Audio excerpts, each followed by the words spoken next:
नमस्कार। आज हम दुनिया के सबसे सफल निवेशकों में से एक वॉरेन बफे के सिद्धांतों पर एक गहन चर्चा करेंगे। हमारे पास उनके निवेश से जुड़े 10 नियम हैं, लेकिन हमारा मकसद सिर्फ एक लिस्ट पढ़ना नहीं है। हम ये समझने की कोशिश करेंगे कि ये नियम मतलब आपस में कैसे जुड़े हैं और कैसे ये मिलकर एक मजबूत निवेश दर्शन बनाते हैं। बिल्कुल। इसे एक चेकलिस्ट की तरह नहीं देखना चाहिए, बल्कि एक ऑपरेटिंग सिस्टम की तरह। ये नियम बताते हैं कि बफे सोचते कैसे हैं। ये कोई रातों रात अमीर बनने की स्कीम नहीं है। ये एक मजबूत मानसिकता बनाने का ढांचा है, जिसे उन्होंने दशकों में बनाया है और सुधारा भी है। और कहा जाता है कि ये नियम बहुत सरल हैं। तो चलिए आज इसी सादगी के पीछे जो गहराई छिपी है उसे समझने की कोशिश करते हैं। अक्सर लोग उनके सबसे मशहूर नियम से शुरू करते हैं, पैसा कभी मत गवाओ। लेकिन ये सुनने में जितना आसान है, अमल में उतना ही मुश्किल लगता है ना। शेयर बाजार में तो पैसा ऊपर नीचे होता ही रहता है। तो फिर इस नियम का असली मतलब क्या है? ये एक बहुत ही महत्वपूर्ण सवाल है, और इसका जवाब ही बफे की पूरी सोच की नींव है। जब वो कहते हैं ना पैसा मत गवाओ, तो उनका मतलब शेयर की कीमत के रोज रोज के उतार चढ़ाव से बिल्कुल नहीं है। वो बात कर रहे हैं पूंजी के स्थायी नुकसान की, मतलब परमानेंट लॉस ऑफ कैपिटल। अच्छा। तो इन दोनों में क्या फर्क है? एक अस्थायी नुकसान और एक स्थायी नुकसान। फर्क है बिजनेस की क्वालिटी का। मान लीजिए आपने एक बेहतरीन मजबूत कंपनी खरीदी है। अगर किसी वजह से पूरा बाजार गिरता है और उसका शेयर भी मान लीजिए 20% नीचे आ जाता है, तो बफे के लिए यह सिर्फ एक कागजी नुकसान है। उन्हें भरोसा है कि क्योंकि बिजनेस में दम है, कीमत आज नहीं तो कल वापस आ जाएगी। लेकिन अगर आपने एक ऐसी कंपनी में पैसा लगाया जिसका बिजनेस मॉडल ही खराब है, जो दिवालिया होने की कगार पर है, तो उसका गिरा हुआ शेयर शायद कभी वापस ऊपर ना आए। वो पैसा हमेशा के लिए डूब गया। यही है स्थायी नुकसान। इसलिए उनका पहला फोकस हमेशा बड़े मुनाफे से पहले अपनी पूंजी की सुरक्षा पर होता है। तो मतलब पहला कदम है अपनी पूंजी को बचाना। लेकिन सवाल यह है कि हम खराब कंपनियों से कैसे बचें, खासकर जब बाजार में इतना डर और लालच का माहौल हो। मुझे लगता है ये उनके एक और मशहूर नियम से जुड़ता है, जब दूसरे डर रहे हों तो लालची बनो। हाँ, आपने बिल्कुल सही नास पकड़ी है। ये दोनों नियम एक ही सिक्के के दो पहलू हैं। बाजार का मूड हमेशा वो डर और लालच के बीच झूलता रहता है। बफिन भावनाओं को खुद पर हावी नहीं होने देते, बल्कि उनका फायदा उठाते हैं। जैसे 2008 के वित्तीय संकट को याद कीजिए। हर तरफ डर का माहौल था। लोग अपनी अच्छी से अच्छी कंपनियों के शेयर बेचकर भाग रहे थे। उस वक्त तो ऐसा लग रहा था कि पूरी दुनिया की अर्थव्यवस्था ही डूब जाएगी। ठीक उसी वक्त बफे लालची बन रहे थे। उन्होंने अमेरिकन एक्सप्रेस और गोल्डमैन सैक्स जैसी शानदार कंपनियों में अरबों डॉलर का निवेश किया, क्योंकि उन्हें पता था कि ये कंपनियां संकट से उभर जाएंगी। बाजार का डर उन्हें बेहतरीन बिजनेस को भारी डिस्काउंट पर खरीदने का मौका दे रहा था। लेकिन यहां एक बहुत जरूरी बात है, उनका लालच अंधा नहीं था। वो सिर्फ इसलिए नहीं खरीद रहे थे क्योंकि चीजें सस्ती थी, बल्कि इसलिए खरीद रहे थे क्योंकि वो उन बिजनेस की असली कीमत जानते थे। और यहीं पे शायद आपका तीसरा कॉन्सेप्ट आता है जो इन दोनों को जोड़ता है, सुरक्षा का मार्जिन या मार्जिन ऑफ सेफ्टी। एकदम। ये कॉन्सेप्ट उनके गुरु बेंजामिन ग्रेहम से आया है। इसका सीधा सा मतलब है किसी चीज की असली कीमत, यानी इंट्रिंसिक वैल्यू, और उसकी खरीद कीमत के बीच का अंतर। जो डिस्काउंट 2008 में डर की वजह से मिल रहा था, वही बफे का मार्जिन ऑफ सेफ्टी था। अगर आपके विश्लेषण के हिसाब से किसी कंपनी का शेयर 100 रुपए का है और बाजार के डर की वजह से वो आपको 60 रुपए में मिल रहा है, तो वो जो 40 रुपए का अंतर है, वो आपकी सुरक्षा की गारंटी है। अगर आपका अनुमान थोड़ा गलत भी निकला या कंपनी को कुछ और दिक्कतें आई, तब भी आपके पास नुकसान से बचने के लिए एक बड़ा कुशन है। तो अगर हम इसे एक साथ देखें, पहला पड़ाव है अपनी पूंजी को स्थायी नुकसान से बचाना। और इसका तरीका है कि बाजार के डर का फायदा उठाकर एक बड़े मार्जिन ऑफ सेफ्टी के साथ निवेश करना। ये तो एक मजबूत रक्षा कवच बनाने जैसा है। बिल्कुल। ये उनकी रणनीति का रक्षात्मक हिस्सा है। पहले ये पक्का करो कि आप खेल में बने रहें। ठीक है, तो हमने अपना रक्षा कवच तैयार कर लिया है। अब हमले की बात करते हैं, यानी हम खरीदें क्या। ये मुझे उनके सर्कल ऑफ कॉम्पिटेंस मतलब समझ के दायरे वाले नियम की ओर ले जाता है। वो कहते हैं उसी में निवेश करें जिससे आप समझते हैं। हाँ, और वो इस नियम को लेकर बेहद सख्त हैं। इसका मतलब है कि वो सिर्फ उन्हीं व्यवसायों में पैसा लगाते हैं जिनके बिजनेस मॉडल को वो अंदर बाहर से समझते हैं। कंपनी पैसा कैसे कमाती है, उसके ग्राहक क्यों वफादार हैं, और अगले 10-20 साल में उस बिजनेस के बने रहने की कितनी संभावना है। यही वजह है कि सालों तक उन्होंने कोका कोला, जिलेट और इंश्योरेंस जैसी कंपनियों में निवेश किया। इन सब के बिजनेस मॉडल सीधे और समझने में आसान थे। लेकिन यहाँ मुझे एक सवाल परेशान करता है। क्या ये नियम आज की दुनिया में मतलब पुराना नहीं हो गया है? आज की सबसे बड़ी और सबसे तेजी से बढ़ने वाली कंपनियां जैसे गूगल, अमेज़न या एनवीडिया, इनके बिजनेस मॉडल तो काफी जटिल हैं।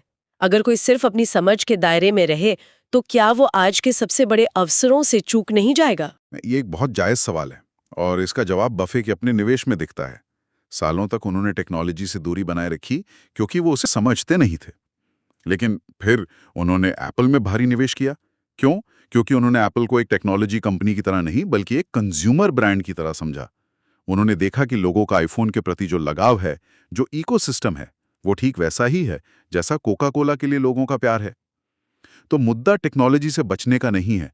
मुद्दा यह है कि आप अपनी समझ का दायरा ईमानदारी से पहचानें और चाहें तो उसे मेहनत करके बढ़ाएं। बफे ने एप्पल को समझने में समय लगाया। एक सिंपल सा नियम है, अगर आप किसी कंपनी के बिजनेस को 10 मिनट में किसी को समझा नहीं सकते, तो वो आपके दायरे से बाहर है। अच्छा, तो ये समझ का दायरा एक मजबूत फिल्टर की तरह काम करता है। और जब कोई कंपनी इस फिल्टर से पास हो जाती है, तो बफे उसमें क्या देखते हैं? उनका एक और पसंदीदा कॉन्सेप्ट है आर्थिक खाई या इकोनॉमिक मोट। हाँ, मोट यानी खाई, ये उनकी विश्लेषण प्रक्रिया का दिल है। इसे ऐसे समझिए कि आपकी कंपनी एक मजबूत किला है और आपके प्रतियोगी वो हमलावर सेना। ये खाई वो खासियत है जो हमलावरों को किले पर कब्जा करने से रोकती है। ये खाई जितनी चौड़ी और गहरी होगी, किला उतना ही सुरक्षित रहेगा। एग्जैक्टली, किला उतना ही सुरक्षित रहेगा। और ये खाई किस किस तरह की हो सकती है? कुछ उदाहरण? कई तरह की, जैसे कोका कोला की खाई, उसका ब्रांड है। आप कितना भी पैसा खर्च कर लें, 100 साल का भरोसा और स्वाद रातों रात नहीं बना सकते। एप्पल की खाई उसका इकोसिस्टम है। एक बार आप आईफोन, मैकबुक और वॉच की दुनिया में आ गए तो बाहर निकलना मुश्किल होता है। या फिर वीजा या मास्टरकार्ड की खाई उसका नेटवर्क इफेक्ट है। जितने ज्यादा लोग कार्ड इस्तेमाल करते हैं, उतनी ज्यादा दुकानें उसे अपनाती हैं और ये चक्र मजबूत होता जाता है। बफे ऐसी ही कंपनियां ढूंढते हैं जिनकी खाई पर हमला करना लगभग नामुमकिन हो। इस खाई वाली बात से मुझे उनके सोच में हुए एक बड़े बदलाव की याद आती है। पहले वो सिर्फ सस्ती कंपनियां खरीदते थे, जिन्हें वो सिगार बट कहते थे, यानी सड़क पर पड़ा सिगार का वो टुकड़ा जिसमें एक आखिरी कश बाकी हो। लेकिन बाद में उन्होंने कहा, एक बेहतरीन कंपनी को उचित मूल्य पर खरीदना एक उचित कंपनी को बेहतरीन मूल्य पर खरीदने से कहीं बेहतर है। ये उनके करियर का टर्निंग पॉइंट था और इसका पूरा श्रेय उनके पार्टनर चार्ली मंगर को जाता है। मंगर ने उन्हें समझाया कि खराब कंपनी चाहे कितनी भी सस्ती मिले, हमेशा एक सिरदर्दी रहती है, जबकि एक बेहतरीन कंपनी जिसके पास चौड़ी खाई हो, वो समय के साथ अपनी कीमत को सही साबित कर ही देती है। मुझे उनका सीज कैंडीज का उदाहरण याद आता है। मंगर के कहने पर उन्होंने एक चॉकलेट बनाने वाली कंपनी को खरीदा जो उन्हें उस वक्त थोड़ी महंगी लग रही थी, लेकिन उस कंपनी ने दशकों तक इतना कैश पैदा किया कि वो उनकी सबसे सफल खरीदारी में से एक बन गई। इसी सौदे ने उन्हें सिखाया कि क्वालिटी की कीमत चुकाना लंबे समय में फायदे का सौदा है। और इन बेहतरीन कंपनियों को चलाने वाले लोग भी तो बेहतरीन होने चाहिए। यहाँ उनका मैनेजमेंट वाला नियम आता होगा। बिल्कुल। बफे कहते हैं कि वो 3 चीजें देखते हैं, ईमानदारी, बुद्धिमत्ता और ऊर्जा। लेकिन अगर पहली चीज यानी ईमानदारी नहीं है, तो बाकी 2 आपको बर्बाद कर देंगी। वो ऐसे सीईओ की तलाश करते हैं जो खुद को बिजनेस का मालिक समझें, ना कि सिर्फ एक मैनेजर। और सबसे जरूरी, वो देखते हैं कि मैनेजमेंट कंपनी के मुनाफे को यानी पूंजी को वापस बिजनेस में कितनी समझदारी से लगाता है। एक खराब मैनेजमेंट एक अच्छी खासी खाई को भी मिट्टी से भर सकता है। ठीक है, तो अब तक हमने ये समझा कि निवेश का आधार क्या हो, मतलब जोखिम प्रबंधन, और फिर ये कि कैसी कंपनियां खरीदें, समझ के दायरे में चौड़ी खाई वाली बेहतरीन बिजनेस। अब आते हैं तीसरे और आखिरी हिस्से पर, इस पूरी प्रक्रिया को काम पर कैसे लगाया जाए। और यहाँ समय की भूमिका सबसे बड़ी हो जाती है। उनका एक मशहूर कथन है, हमारी पसंदीदा होल्डिंग अवधि हमेशा के लिए है। देखिए, हमेशा के लिए का मतलब ये नहीं है कि वो कभी कोई शेयर बेचते ही नहीं। नहीं नहीं, इसका मतलब मानसिकता से है। जब आप कोई शेयर खरीदते हैं तो आप उसे कागज का टुकड़ा समझकर नहीं खरीद रहे, जिसे कल कीमत बढ़ने पर बेच देंगे। आप एक बिजनेस में हिस्सेदारी खरीद रहे हैं। और जब आप एक बिजनेस के मालिक बनते हैं तो आप उसे हर दिन बेचने के बारे में नहीं सोचते। आप उसे बढ़ने और फलने फूलने का समय देते हैं। और यहीं पर शायद उनकी दौलत का सबसे बड़ा राज काम करना शुरू करता है। कंपाउंडिंग की शक्ति। हाँ, लेकिन यहाँ एक बारीकी है जिसे ज्यादातर लोग नजरअंदाज कर देते हैं। कंपाउंडिंग सिर्फ एक गणित का फॉर्मूला नहीं है, यह उन सभी नियमों का नतीजा है जिनकी हमने अब तक बात की है। जरा सोचिए, कंपाउंडिंग का फायदा आपको कब मिलता है? जब आप लंबे समय तक निवेशित रहते हैं। बिल्कुल। और आप लंबे समय तक निवेशित कब रह पाते हैं? जब आप पैसा नहीं गंवाते। नियम 1। जब आप बाजार के उतार चढ़ाव में डर कर बेचते नहीं। नियम 8। और जब आपका स्वभाव नियम 10 आपको शांत रखता है। बफे की 95% से ज्यादा दौलत उनके 50वें जन्मदिन के बाद बनी। क्यों? क्योंकि उन्होंने 11 साल की उम्र में जो पौधा लगाया था उसे दशकों तक धैर्य के पानी से सींचा। कंपाउंडिंग सिर्फ रिटर्न का खेल नहीं, बल्कि समय और अनुशासन का इनाम है। और ये मुझे आखिरी नियम पर लाता है जो मुझे व्यक्तिगत रूप से सबसे ज्यादा चौंकाता है। बफे कहते हैं कि निवेश में स्वभाव बुद्धिमत्ता से ज्यादा महत्वपूर्ण है। हम तो हमेशा सोचते हैं कि स्टॉक मार्केट में पैसा कमाने के लिए बहुत बड़ा जीनियस होना पड़ता है, लेकिन वो कह रहे हैं कि दिमाग से ज्यादा जरूरी है अपने दिल पर काबू रखना। यह उनकी पूरी फिलॉसफी का सार है। शेयर बाजार में ज्यादातर लोग पैसा इसलिए नहीं गंवाते कि वो बेवकूफ हैं, बल्कि इसलिए गंवाते हैं क्योंकि वो अपनी भावनाओं को काबू में नहीं रख पाते। जब बाजार चढ़ रहा होता है तो लालच में आकर किसी भी कीमत पर खरीद लेते हैं। जब बाजार गिर रहा होता है तो डर के मारे सबसे निचले स्तर पर बेचकर निकल जाते हैं। ये आईक्यू की नहीं, ईक्यू मतलब इमोशनल कोशेंट की असफलता है। तो एक सफल निवेशक बनने के लिए रॉकेट साइंटिस्ट जितना आईक्यू नहीं चाहिए। बिल्कुल नहीं। आपको बस औसत बुद्धिमत्ता चाहिए, लेकिन असाधारण धैर्य, अनुशासन और तर्क संगत रहने की क्षमता चाहिए। आपको ये मानना होगा कि आप बाजार से ज्यादा होशियार नहीं हैं, लेकिन आप उससे ज्यादा अनुशासित हो सकते हैं, और यही सबसे बड़ा फर्क पैदा करता है। तो अगर हम इस पूरी बातचीत को समेटें तो ये 10 अलग-अलग नियमों की सूची नहीं है, ये एक प्रक्रिया है। पहले रक्षात्मक मानसिकता बनाओ, पूंजी बचाओ, मार्जिन ऑफ सेफ्टी रखो और बाजार की भावनाओं के खिलाफ चलो। फिर अपना होमवर्क करो, अपनी समझ के दायरे में रहो, मजबूत खाई वाली बेहतरीन कंपनियां ढूंढो जिनका मैनेजमेंट ईमानदार हो, और आखिर में इस सब को समय दो, लंबा सोचो, कंपाउंडिंग को अपना काम करने दो, और सबसे जरूरी अपने स्वभाव पर काबू रखो। आपने इसे एकदम सही ढंग से पिरोया है। ये एक दूसरे से जुड़े हुए विचारों का एक चक्र है। आप एक को दूसरे से अलग नहीं कर सकते हैं।